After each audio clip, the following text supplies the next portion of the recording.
ఏయ్ నిన్ను లవ్ చేయడం కుదరదని చెప్పానుగా. లవ్ మ్యాటర్ పక్కన పెట్టు, నలుపు అంటే అంత చీప్ అయిపోయిందా?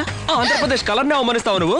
ఫ్రెండ్స్, మన కలర్ గురించి తప్పుగా మాట్లాడుతుందమ్మా. నా లవర్. ఏంటన్నా? ఏంటన్నా గీంటన్నా? లవర్ అయితే నలుపు గురించి తప్పుగా మాట్లాడొచ్చా? ఇప్పుడు ఇస్తాను చూడు జలకు. ఏంటి కలర్ గురించి మాట్లాడుతున్నావు? నీ కలర్ మాత్రమే కాదమ్మా, ప్రపంచంలో ఏ కలర్ చూడాలన్నా నలుపు అవసరం. చూపునిచ్చే కంటి పాప నలుపు. అందులో ఒక చిన్న చుక్క పడిందనుకో, నువ్వు ప్రపంచ సుందరమైన పక్కన కూర్చోబెడతారు. Stop it. అంతెందుకు, దేవుడికి కూడా నలుపు అంటేనే ఇష్టం. నల్లనయ్య అని కృష్ణుడు అంటారు, అంతేకాని ఏ దేవుడైనా తెల్లనయ్య అంటారా? చివరిగా ఒకటి చెప్తాను, నలుపు గురించి తప్పుగా మాట్లాడిన నీకు మాత్రమే ఈ డైలాగ్.